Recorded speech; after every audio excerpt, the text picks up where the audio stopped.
OG Diaz nagpaliwanag tungkol sa maramot isyu ng SB19 sa pagpapalitrato ng mga fans.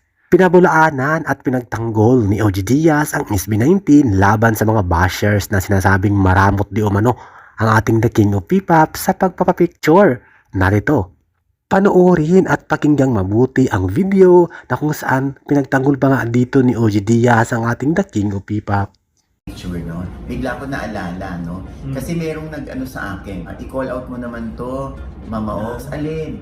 Yung SB19 daw, hindi daw sila makapagpa-picture. Tapos lumalayas daw agad, yung parang picture lang tapos tatakbo. Hindi raw sila man lang mapagbigyan sa picture, nandun na raw sila. Ngingiti na lang, tatakbo pa. So, saan yan? ha? Saan? I mean, sa crowd? Sa stage? Sa backstage? Sa backstage siguro yan. Ito, hindi rin natin mahusgahan dito ang SB19. Oo. Although, may naririnig-rinig na tayo na medyo maramot daw ang SB19 sa pagpapapicture. Picture lang naman daw. Hindi naman sila magpapadevelop ng picture. Hindi, the joke lang. Humingi sila. Hindi. Yung ganon. Kasi alam mo yun, hindi natin talaga masisisi yan ha. At hindi rin natin para kondinahin ng SB19 ha. Kasi minsan nagmamadali na sila. Yun nga yung sasabihin ko na kasi Pangalawa, mamaya depende sa sitwasyon. Oo. Baka yung nagpapapicture sila, may next number pa. Oo, tapos meron pang di ba, may nagpapapicture, ikaw pa paghihintayin dahil hanapin pa niya kung saan ang cam. Tapos pipindutin pa niya. Tapos meron pang password yan. Tapos lalo na yung picture ka. Picture pa! 10 seconds. Ano ito? Hintay ako 10 seconds. Tapos di ba magaganyahan? Pag mga ganyan, dapat alisto na kayo. Pag gusto nyong kunan, alisin nyo na yung timer. Tapos nakaset na yung camera. Kasi hindi lang naman kayo yung gustong magpa-picture. Minsan kasi pag sandali pa-picture tayo. Hindi ka naman. Ha? May ganon? Suplada ka pala. Ako naiirita ako sa ganyan. Yeah. Kasi sana pala, kung suplada tingin mo sa akin, may nilayasan na kita para tama yung mo. Tama tingin yung mo sa comment akin. mo. Oo. At saka madalas din may mga tinatawag tayo ng mga RMs natin, di ba? Yung mga road managers natin na minsan kahit gusto natin magpa-picture, kung kailangan na tayong hilahin ng mga RMs natin for whatever reason, di ba? Dahil kailangan na nila tayo dun sa isa pa ulit na lugar, kaya nila tayo minamadali, hindi natin talaga mapapagbigyan lahat ng mga pwede nating madaanan na magpapapicture, di ba? Correct. So talaga po, depende talaga yan sa sitwasyon Kasi hindi natin pwedeng mahusgahan na hindi masipag magpapicture. Bakit po ba? Ano ba yung sitwasyon ng time na nagpapapicture Correct. tayo, Oo. di ba? Tsaka ito na, gusto ko lang sabihin, bawal talaga ang shoutout. Video greet sa SB19. Talaga? Kahit sa Bini, bawal. Talaga? Bakit? Picture kaya. Pero yung, hi, happy birthday, Juan de la Cruz. Ay, bakit? Bawal. May nakita ka na ba na Parang wala pa naman. Wala, di Oo. ba? Ano kasi yan style sa management yan. Kumbaga yung nila, yung premium nila, pinapanatili nila sa taas. Na mapapanood lang kami ng live pag nagpe-perform kami or meron kaming shows. Style yan ng management style po yan. Kaya huwag kayong magalit. Kasi kahit ako, manager ako, feeling ko, ay tama yun. Tama, kasi nagigigilalo yung mga tao Nagki-crave for more sila sa SB19, sa Bini. Pag nakuhanan nyo ng ganon, dumili sa inyo, naku, jackpot na yun. Pero yung, uy, hi ka naman, sabi mo happy birthday, hindi pwede sa kanila. Uy, kahit kainay, di ba? Hindi naman siya nangingilag, pero parang nagpapasintabi tayo dahil hindi rin natin sure kung pwede pag makukunan natin sila, di ba? No concert. Pasensya na po, hindi po Oo. pwede. Hindi po kami nagbe-video grade.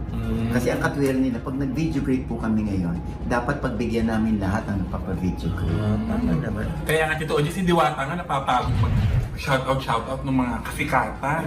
Yan pa kayang FB19 at Bini. Imagine mo, di ba, galing tayo sa SB19, Oo. Bini, Biglang ang point of reference niya, si Diwata. Tito Oji, nag-trending nga si Diwata nung yung mga shoutout na hindi niya napagbigyan. Dahil na siguro kahit siya napapagod din, di ba? Yung, ba't mo naman ang birthday? O last mo na yan, birthday o gano'n.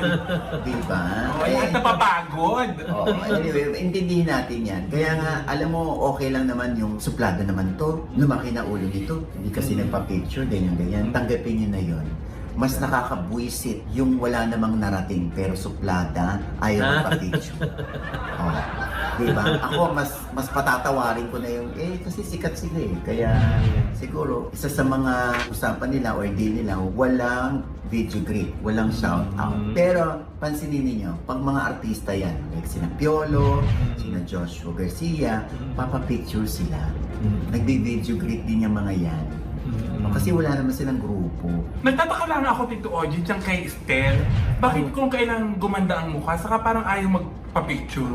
Pero noon yung dati niyang itsura, Tito Oji, mas di pa siya magpa-picture. Bakit kaya gayon? Ano tingin mo, Josa? Ikaw sumagot, Josa.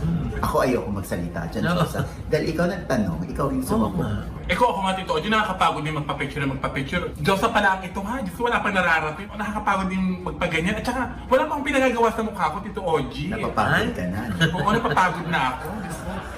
Masakit kaya yung, Diyos ko, yung ganyan nga, yung mata. Diyos ko, nakakapagod. Ay nako. Basta nasa ano naman yan, imaging nila yan, branding nila yan, kaya huwag natin silang pakialaman. Ang importante, nasa right track sila. Pinagtanggol ni OG Diaz ang ating The King of P-Pop SB19 sa maramot issue.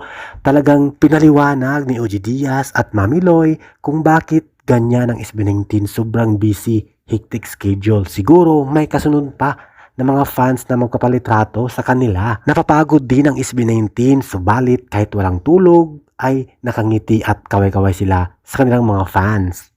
Dagdag pa ni OG Diaz, hindi dapat husgahan ng SB19 dahil syempre busy sila. Ang dami nilang ganap at sunod-sunod na mga shows at concerts kaya sobrang busy. Siguro yan ang nangyayari, hindi sila madamot. Kasi alam mo hindi natin talaga masisisi yan ha. At hindi natin para kondinahin ng SB19 ha. Kasi minsan nagmamadali na sila. Yun nga yung sasabihin ko na kasi mamaya depende sa sitwasyon. Baka yung nagpapapicture sila, may next number pa. Oo, tapos meron pang diba, may nagpapapicture, ikaw papaghihintayin dahil hanapin pa niya kung saan ang cam. Tapos pipindutin pa niya, tapos meron pang password yan, tapos lalo na yung picture ka. Picture pa! 10 seconds? Ano ito? Hintay ako 10 seconds? Tapos hindi na magagayahan. Pag mga ganyan, dapat alisto na kayo. Pag gusto nyong kunan, alisin nyo na yung timer. Tapos nakaset na yung camera. Kasi hindi lang naman kayo yung gustong magpa-picture. E minsan kasi pag sandali pa-picture tayo. Hindi ka naman. Ha? May ganon? Suplada ka pala. Ako naiirita ako sa ganun. Yeah. Kasi sana pala, kung suplada tingin mo sa akin, may nilayasan na kita para tama yung mo. Tama yung comment. Oo. At saka madalas din may mga tinatawag tayo ng mga RMs natin, di ba? Yung mga road managers natin na minsan kahit gusto natin magpa-picture, kung kailangan na tayong hilahin ng mga arms natin for whatever reason, di ba? Dahil kailangan na nila tayo dun sa isa pa ulit na lugar, kaya nila tayo minamadali, hindi natin talaga mapapagbigyan lahat ng mga pwede nating madaanan na magpapapicture, di ba?